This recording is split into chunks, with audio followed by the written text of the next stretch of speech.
Hi friends, it's Annie Grace with This Naked Mind, and I am answering readers' questions, so keep them coming. Today's question is from someone, I'm going to call her V because she wants to be a little bit anonymous. And of course that's always an option, so feel free to ask me any question and I don't have to use your name, just let me know. So she says, first I want to thank you for your videos, I find them really useful. My question is about moving forward. After some trial and error over the last few years, I'm happily alcohol-free and have been for about 4 months. Congratulations, V.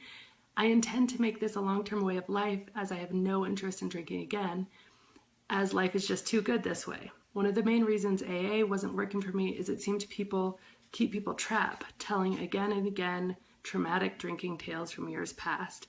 My HSM community is kind of the same, and I'm starting to wonder if this is a healthy place for me to remain. I understand the importance of supporting others in these forums, but have concerns about it stopping me from truly moving into a life where I'm not talking about alcohol every day. Even if in talking about the positives of removing it from your life, I'm still talking about it on a daily basis. You've obviously made a choice to talk about it every day as part of your wonderful work, but for those of us who are happily free to staying active in these communities, keep us from truly moving forward. Many thanks. And I think it's a really good question. I mean, yes, if I was not doing this because I feel now called to kind of get the book out into the world and provide the things that, I've found to other people, I would not be talking about alcohol every day. I would not probably be participating in forums, and I probably wouldn't be personally on those sorts of communities. I mean, for me, it's like drinking Diet Coke. I no longer drink Diet Coke because I heard it was really bad for you. And I'm certainly not, talking about that on a regular basis. So I think there is a balance to be had. And when you truly finally cement that, like, okay, that's something I used to do and something I no longer do, and I found complete freedom in that, then the need to talk about it is gone. That being said, being on those forums is a really cool way of kind of paying it forward and providing support for other people. And I think that's a really cool thing.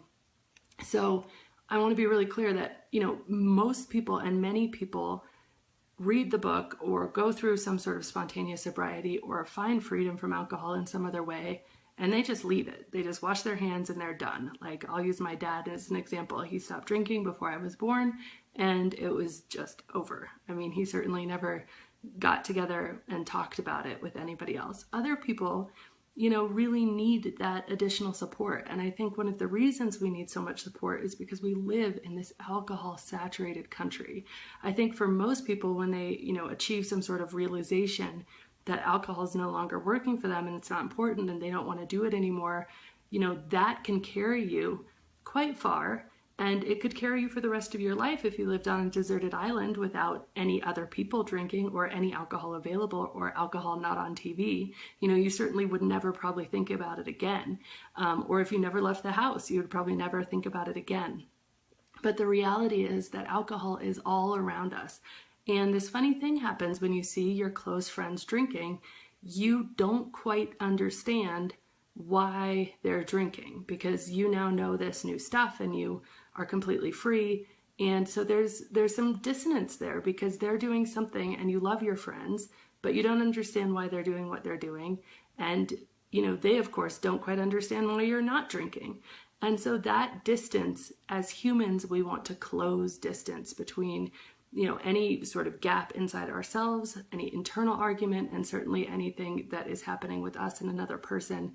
We want to get back to where we feel part of the tribe, part of the pack, and feel really whole. So online communities provide this tribe pack mentality when it might not exist in your hometown. So a lot of people continue to need them and want them and desire them for a long time.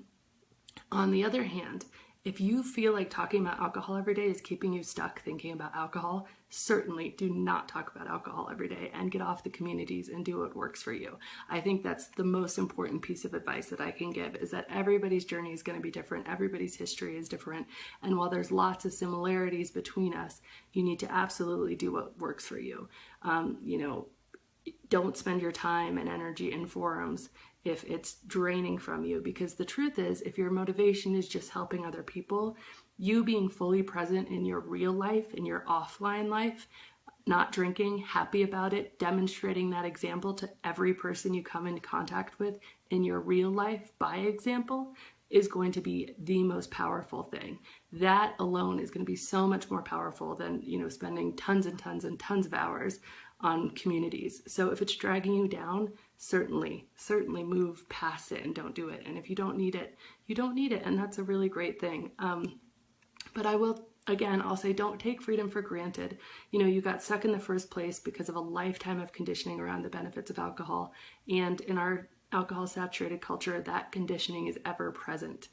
My experience, when the conditioning starts to seep back in, it feels like, a drink sounds like a good idea. Why not? Like, a drink sounds good.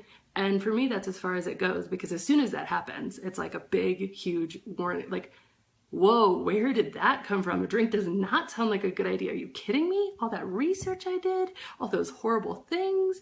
Oh my God, no, where did that come from? And so I get really crazy about like, okay, what happened that made that, and I really become really conscious of it.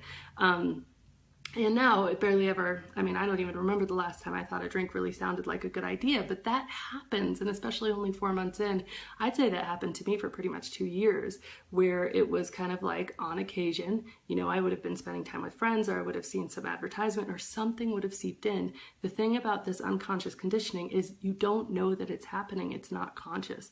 And that makes it so powerful. So if you're going to stop talking about it, I'd say power to you, do it for sure. Equally, I'd say if all of a sudden a drink starts to sound like a good idea, use that as a big, huge, fat warning bell of why. Because you stopped drinking for a reason. Just remember that. And I think then, dipping back into the forum can be really helpful, because you'll hear all sorts of other people's stories, and it can be a really helpful kind of counterculture, kind of mind control, getting back in touch with the people who are, again, discovered this freedom from alcohol. I think that's really important. And so I think, if you're free, embrace your freedom, enjoy it, live your life in this way, and just know that your actions of paying it forward are going to come in your person-to-person offline real life, where you're going to make a really positive ripple effect to everyone around you. And thank you, V, for the question, and congratulations on the freedom, and best of luck with everything. This has been Annie Grace with This Naked Mind podcast. Thank you so much for listening. You can learn more at thisnakedmind.com. And please remember to rate, review, and subscribe, as it really helps us spread the word.